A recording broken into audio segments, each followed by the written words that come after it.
In today's episode of HR Visionaries, we talk to Björn from ENERTRAG. We talk about the magic ingredients of active sourcing. Stay tuned. Welcome to HR Visionaries, where we unlock the secrets of modern HR. I'm Benjamin, your host. Join us as we shed light on today's HR universe with HR leaders and innovators from across the globe. Whether you're an HR pro, a business leader, or just curious about the future of work, this is your shortcut to the forefront of HR innovation. Brought to you by Hire, the AI talent attraction platform. Welcome to the latest episode of HR Visionaries. I'm very much looking forward to my guest today, Björn. Björn, it's great to have you. Thank you for having me. It's super interesting to speak today, Björn. So, Björn, you are an active sourcing expert, speaker, and well renowned in particular in the German-speaking world. Björn, can you tell us a bit about yourself? Yes, thanks for the flowers, I have to say. Yes, like you said, my name is Björn. I'm currently working as the head of recruiting for ENERTRAG. ENERTRAG is a company that is in the fields of renewable energies. So we are heavily interested in getting rid of all this climate change stuff, I would say. About me, I have currently around about 10, 11 years of experience in the whole field of HR and recruiting, or basically in the field of recruiting as a specialty. Have done in the past, I've done a lot of active sourcing.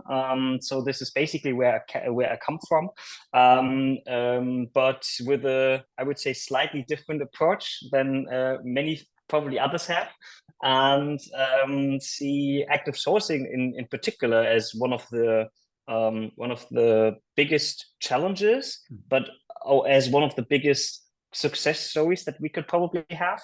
But yeah, like I said, I'm currently working as head of recruitment, so responsible for all the recruiting activities that we have at ENERTRAG, and currently with this with the goal to grow. I wouldn't say heavily, because there are different other companies that probably will grow a little bit further and a little bit faster than we are, but still with slight challenges ahead. Cool. Björn, so you mentioned you're very passionate about active sourcing. Did you always envision yourself becoming an HR leader focusing on active sourcing? No, not at all. So basically, where I come from, I studied in the field of sports and economics. So I have a different background than probably a lot of the listeners do have, because when you would have told me with 18, 19 years old that I will become not just in active sourcing, but even in the field of HR, I would probably tell you that you're crazy. But this is how life goes, I guess, sometimes, and ended up in the field of HR and active sourcing. And yes, I'm very passionate about, I would say, everything about recruiting. I could probably talk all day about recruiting, since I think it's a very still undervalued field of HR. Especially with the environment and the market going crazy like it did the last 5, 6, 7 years. COVID was a huge challenge as well. And with this whole market environment changing, I would say not on a daily, but probably on a monthly base, there is always new challenges, and I do really love to have challenges, to solve challenges. And that's probably what makes me so passionate about recruiting and active sourcing as well. You mentioned you studied something around sports and economics. Yes. How does that help you in your daily work nowadays? I would say probably that I have a slightly different approach than probably most of the other people, since I have not learned the theoretical or the way that it is learned or educated in universities or wherever, I always thought of solutions that are just logic and not just on the this is how you should do it and this is how you should do it. Because from my perspective, if I do things like every other one does, I will not be different than any other one. Mhm. And this is probably what makes I wouldn't say that I have the Björn way or something. It is just I want to find solutions that probably no one else has ever done, and just to see on a. Of course, there are many other aspects into it, like data, really huge topic, and one of the probably undervalued topics in HR probably at the moment, or in the last month and years. And of course, these aspects come into play. But apart from that, I always try to find solutions that are not common. Because if everyone else does it like that, it's just a good copy, hopefully. And who wants to be a good copy, huh? Indeed, and then you basically compete with the same measures, or like, okay, it's like well, as if in Formula One you always or every team would start with the same car, right? And that wouldn't make too much sense then, right? This would be. I would probably think that would be interesting. Since it just depends skills, on right? how good. Then it's just a skill thing. If every one of us does have the same salary that we pay, everyone is at the same location, everyone's then it's just about how your skill set is. It's probably interesting as well, but that's so out of range, I would say. So the things that we have to have in mind, especially as recruiters or in working in HR, we have to see like what separates us from the others, and how can we use this separation probably to our advantage. Yep. Since I don't want to have everyone in the market, I just need to see or I just need to find the people that are interested in what I would have to offer. I don't need to reach 100%. I don't even need to reach 50%, but I need to reach the 10% that are interesting for me and that or for them, I am interested or interesting as well. So, and this is where these are the ones that I have to find. These are the ones that I have to attract and then probably have to hire. But it's easier said than done, I guess. Indeed, and that's what I would like to talk about. So, please, you mentioned that, well, using unconventional measures, unconventional methods is something you learned very early on in your HR career, in your recruiting career. Can you, well, take us a bit through the individual steps given? Well, as you said, it's something that many companies love to talk about. Hey, let's go a bit beyond. Let's think out of the box. However, I think in my career, I experienced that, well, thinking outside the box is probably one of the hardest thing, in particular in larger organizations, because, well, they are successful to some extent because they think inside boxes and get that done very well. 100%. So, and especially in larger companies, it is often more saying that we want to be outside the box than really being outside the box, since there are so many circumstances and so many people who needs to be involved, and then there is rules you have to follow, etc., etc. That's why we are always telling, okay, if you're working for a startup or a grown up or whatever, it's easier for you because you don't have to follow certain rules or whatever. Exactly. But just speaking of examples, I would say let's stay in the field of active sourcing. Just to give some examples, there is always this probably this discussion around active sources or the people who are sourcing on LinkedIn or wherever on how do we approach people. Because okay, but you have to have a fancy header, and you have to, I don't know, how do you contact him, and do you send multiple emails or in-mails, or do you just approach them once and then you have reminders or whatever. I always say to everyone in my team, or that everyone that I have worked with or competed against, I would even have to say, that everything is possible and everything is allowed. And there is no rules in active sourcing. And for me, I always tried to find ways that people have never been contacted before. And so just for an example, I had big success in writing, especially developers, in binary code. So I just there are if you Google it, there are translators from normal text to binary code. And for everyone who doesn't know, binary code is like 1001110, and then it's 11001, blah blah blah, and just wrote them like that. And it doesn't have the most effect on the go, so not in that particular moment, but I had so many people coming back to me because they were like, I've never been written on, or I've never been contacted in binary code. Because especially in IT development, there are a lot of people who know binary code.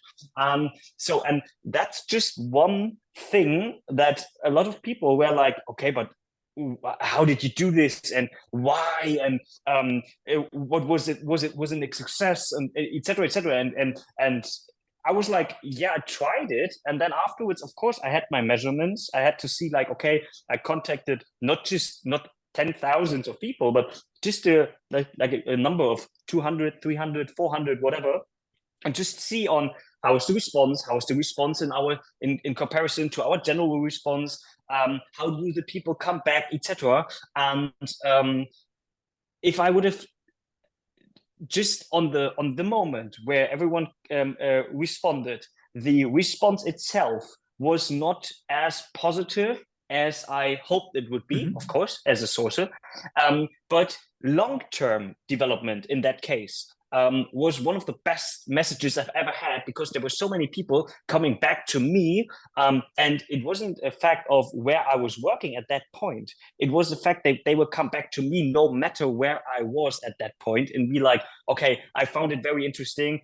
What do you have to offer at that particular moment? And that's something where it did pay off long term, but it was just something like you said, out of the box. But yeah, why not?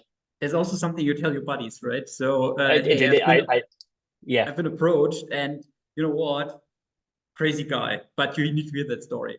Yes, and there were people coming to me, well, like, you contacted a colleague of mine, and he was not looking, but he told me, and I'm currently looking for whatever. And that's something like I said, like, why not? That's always if you can ask yourself why not, and you don't have any good solution and not any good answers on that one, yes, you should probably try it. Be a little bit crazy, but why not? Like I said. Well, tell us a bit more about how to be crazy, given I always like these stories. Just have a great idea, then implement this great idea, and then it's actually just like a walk in the park, right? So then it's actually easy. But having this idea exactly. So what are your methods to come up with these crazy ideas? Because I must say, I really like this. It sounds like a cool idea. It's like, okay, well, it's not it's not rocket science, right? So it's something you could have come up with that, but I didn't. So I've never come up with such an idea, and I would like to know how to. I always try to find things from my daily life. And so for just an example, this whole what I would say nobody, but a lot of people are not doing. So there is this, just speaking of, for example, Instagram Reels or TikToks or something. There is this meme with the two cats communicating with each other, and there's one cat like communicating, and there is just a subtitle, for example, and there is a subtitle on blah, why are you not approaching? And the one cat is a little bit more communicative, and the other one is a little bit more sad or whatever. And this is something I would say, especially a lot of younger people are having in mind. So if they see this two cats or this meme, they know the sounds of it, and they just know a trend, for example. And nobody, and I don't have the capacity at the moment, and my team does not have as well, but it's something that probably all of the listeners could use. There are a lot of generators for such memes or TikToks or Reels or whatever, and this is something you can use to approach younger people, especially the younger generation. If you have target group is like, for example, I don't know, 20 to 35, 40 or whatever, you could probably use it, because I've never seen somebody do it. And I am currently, or what I'm always doing is like thinking about when I'm doing my daily life. Yes, of course, it's just, okay, I'm not working at the moment, but like having ideas is not something I would consider working, but it's just like, okay, I see something, and then I think, okay, this is something we can use for content. And especially in recruitment, what we are doing is nothing else than content. And so this is why I'm trying to find my inspiration, I would say. And of course, there are a lot of things that will not work, probably. I would say 80-90% of the ideas are, and I don't want to be rude, but they are probably not working at all. And afterwards, you would tell yourself, like, what have I thought of, or what do I think? But there are these 10% that you want to reach. And this is something I've learned from, I've done a lot of marketing recruiting, and when I was working at About You. And one of my former director in marketing, he always told their workers, or when they were working in marketing, they told them error, golden nugget. So you have to do a lot of mistakes to sometimes find these golden nuggets. And this is what we are trying to reach. So what I can encourage everyone out there, I would probably say, is like, do a lot of mistakes. You need to do mistakes, and you don't need to be afraid of mistakes, because we all do them. I always tell my team I probably do the most of them, but you don't see them, because I do one at that person, one at that person, and then one at that community, and additional. So in addition, that is like 10 or 15% mistakes a day. And but you have to do them in order to get better, and in order to find, hopefully, these one thing that will make you, I wouldn't say famous or something, but this will make you, I would say, competitive. This will let you stand out from the wider space, from the amount of recruiters that are out there. I really like this approach. Is like, error, golden nugget, and it's perhaps also a question on culture. So whether you as a leader can demonstrate, hey, well, there are mistakes, there are many mistakes I make. However, it's about like finding at one time this golden nugget, and to then identify also the golden nugget from the mud surrounding it. How do you establish such a culture to make sure that everyone feels empowered to make mistakes? I would say probably for me personally, it's a personality thing. Since I am not the classical leader from a corporate that is like that watches his mouth and is not telling jokes, and he's like very strict all the time. For me personally, it's like I need to tell my mistakes. I don't need to be afraid of making mistakes. So everyone on my team does know when I make mistakes. But just from my perspective, that doesn't define me as a leader. Just because I make mistakes, everyone does, and I'm not afraid of it. It doesn't reflect my skills. It doesn't make me a worse leader or a worse recruiter or something. It's just something that I do, and how do I to implement that is like giving everyone. So if someone makes mistakes, I always tell everyone that I am responsible for it. Since I am the leader of this team, and I had to just put it in a picture. I always considered myself as an umbrella.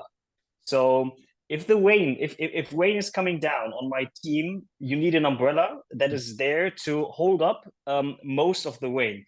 Of course, you get a little bit wet, and of course, it's not the nicest situation to be in. But having an umbrella is mostly it's a good thing. Of course, if it gets really stormy, etc., but let's not put it in that way. But you don't need an umbrella if the sun is shining.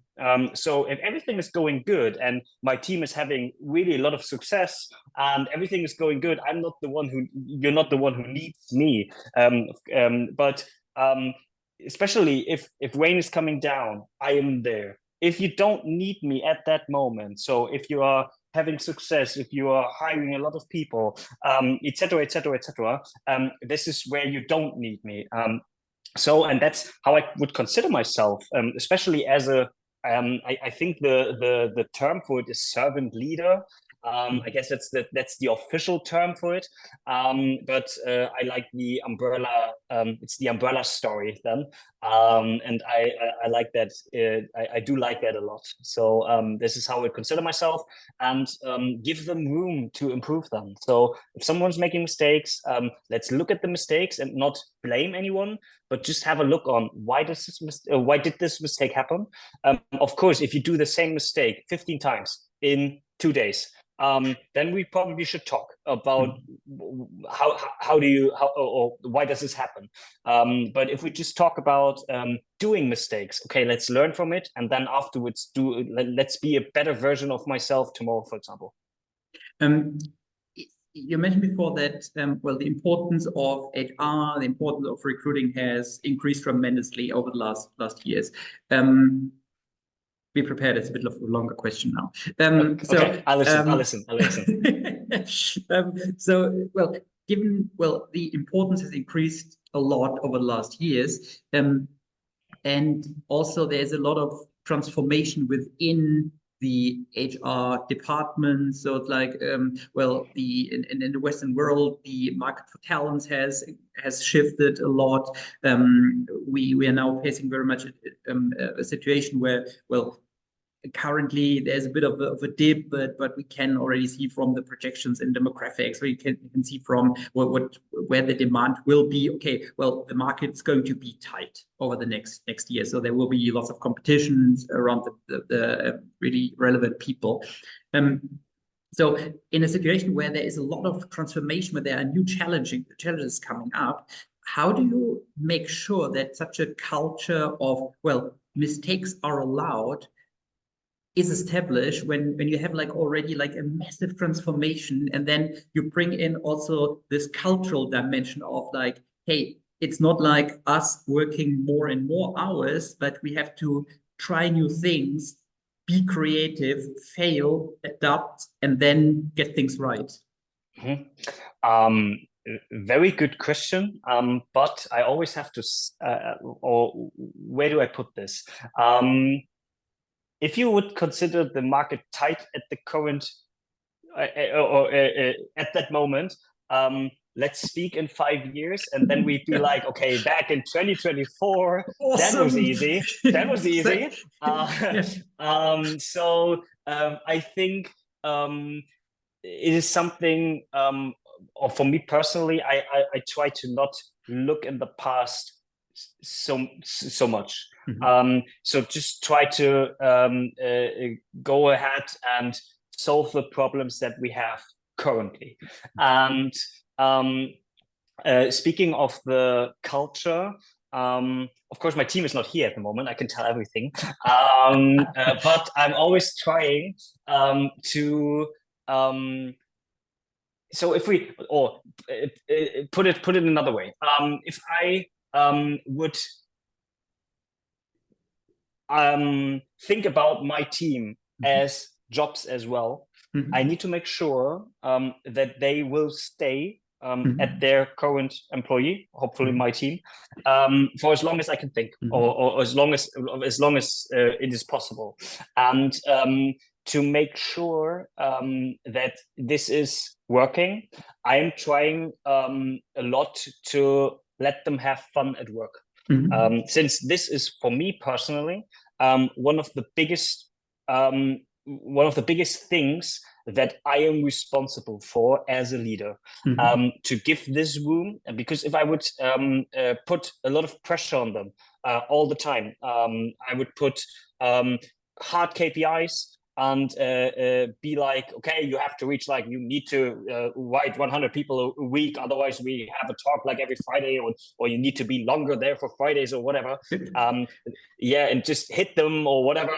Of course not. I know every KPI for my team. I would say even on the daily basis, but I do not challenge them on any KPIs anytime. Since I see a KPI, or a KPI itself is an indicator. It's something that we should use as a consultant, I would say. And if things are not going good, and I'm currently in my umbrella modus, and I would use KPIs to see, to maybe compare to other teammates, maybe compare to the market, or to compare at probably, or at KPIs that she or he had in the last month or years. Because if someone is telling me, like, for example, let's stay in active sourcing. If someone is telling me, oh, my funnel is really empty, the people are not answering me anymore, etc., it is often something it's often just a gut feeling. It's just something like, oh, the last week, the people have not answered me a lot. But did they really over the last 4 weeks? Because I don't know what happened 4 weeks ago. I don't even know what date it was 4 weeks ago. So I 100%, I am sure I don't know if someone has answered me 3 or 4 weeks ago. I know my last week, hopefully, if I have a good day. But apart from that, I'm not sure. And this is where KPIs do come into play. As a consultant, to see, like, okay, because data doesn't lie. Data is always the truth, whether it's a hard one or whether it's a good one. But this is where data does come into play, and this is where this is where the red line goes through all of it. And this is where I try to give them room for solutions. I will let them find solutions on their own if they find one. And I'm just the one on the left and on the right-hand side. So to see, okay, let's stay on the street, but on the left-hand side, I will try to block you. And on the right-hand side, I will try to block you. But in between, you can be wherever you want. If you are on the left side, on the right side, I don't mind, as long as your work is done, as long as hopefully then the results come in, and as long as you are having fun. And for me, it starts as a leader. So I need to have fun as well at the job. And I'm probably the one who makes the most jokes about everyone. But I'm probably the one who gets the most jokes from everyone. But like I said, I need to work somewhere where I have a lot of fun at work, because we spend so much time at work. If it doesn't make sense, and if I'm not having fun there, I'm probably at the wrong place at the moment. Yeah, I totally hear you. I totally hear you spend so much time there. So you need to have a good time to really be your true self, indeed. Right. Björn, I have one last question for you, which is, I appreciate a kind of open question indeed. What do you think are the most important trends in HR, and obviously in particular in the field of recruiting for the next few years in your mind? I could go with the always answers. Wait a second. So is it AI? Could be. No, I'm trying to find other things, because of course AI will be important. And what we have seen from AI is like I would say 1 to 5% of what it is able to.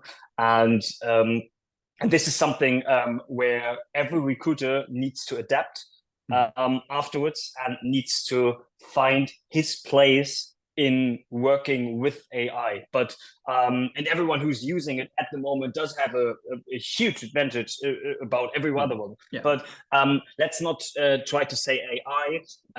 I would say transparency and more transparency from companies and from recruiters will be something. I think data will play a huge role in a lot of companies, since there are so there's just a few people really that I know who really know how to use data, how to get data, first of all, how to use data, and afterwards, and how to adapt afterwards. And my biggest I would say forecast is that we will, especially in recruitment, will talk about business partnering in recruiting, and a recruiter needs to work as some sort of business partner in order to get the full commitment from the hiring managers and from the internal stakeholders like the board or your CFO, CEO, or whoever, in order to really be at the role that HR wants to be, always complains not to be. But I think this business partnering for recruiters, so like, and you can imagine it yourself, like the HR business partners are currently working in a huge or in a big amount of companies. Just adapt this to recruiting and work with hiring managers in that cases, and teach them on how to do recruiting, in order to advise them on what we need to do in order to get people. And this is then, of course, where data comes into play, where AI comes into play, etc. But this is my biggest wish, my biggest forecast, I guess, that in 2, 3, 4 years that we will see a lot of recruiting business partners, and this is, yeah, this would be a nice future to work in. I hope.